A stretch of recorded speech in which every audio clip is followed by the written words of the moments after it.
Тази постановка решихме да я направим, защото в последно време, знаете, така много активно се заговори за екология, за опазване на природата и за обикалящия свят в нея. Ние разглеждаме точно тази тема. Искаме да по някакъв начин това да влезе в съзнанието на нашата публика и да започнем да я подготвяме в тая посока.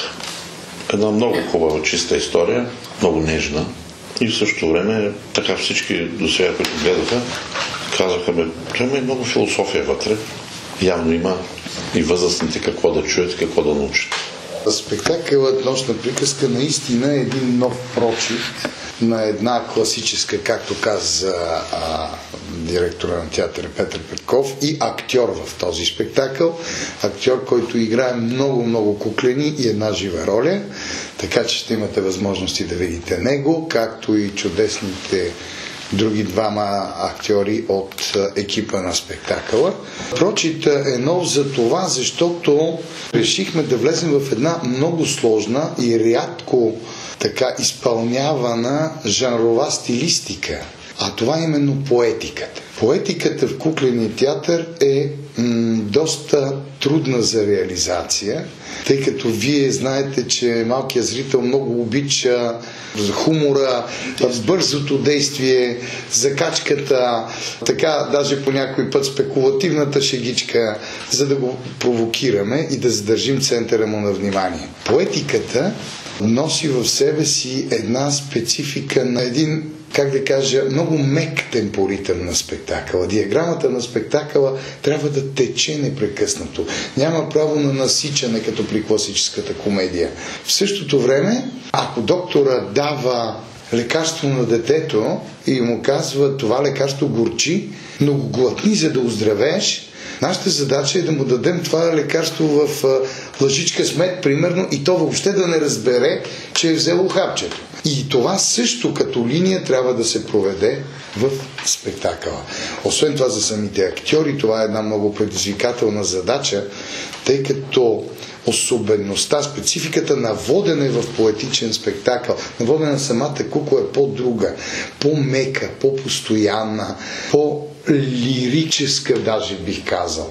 Значи всички тези компоненти, обединени заедно и проведени на една чудесна сценография на Ели Качулева и под звуците на известния наш композитор Андрей Дренников, който също се включи много активно по линия на поетиката в задачата и предполагам, че много приятно ще изненадаме нашите зрители, освен с актьорското майсторство, решението и визията, и с музиката на този спектакъл, която звучи повече от половината време в него, не само като песни, но и като подложки.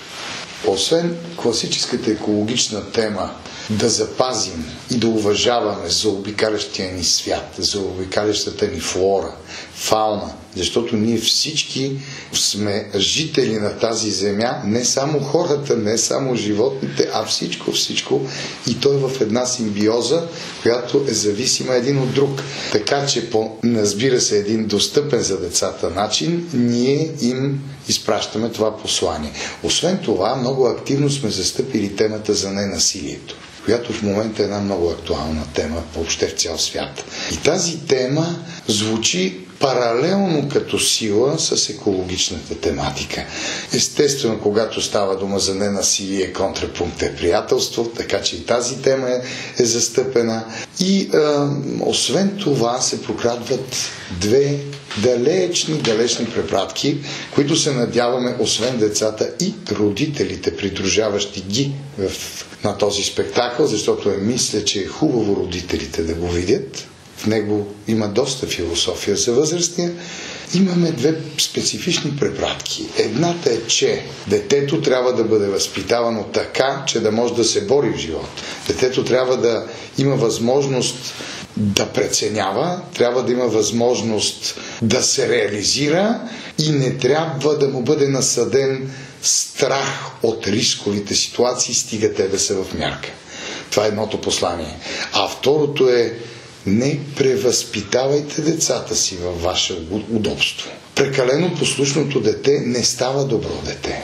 То е амортизирано от малко дете. И едно такова наше геройче ще закази много, а едно друго пък, за което в началото, за първата препратка, за която говорим, ще го спаси. Предизвикателството да се подходи по един по-специфичен, поетичен начин към темата, за мен беше много голямо удоволствие, защото аз винаги съм имала афинитет към този начин на работа, на изразяване. Така че костюмите, които бяха едновременно и декор за пиесата, беше удоволствие за мен да ги сътворя така, че да отговорят на очакването на режисьора и на артистите, така че хем да изглеждат красиви в тях, едновременно с това да бъдат и функционални в помощ на идеята, която трябваше да реализираме.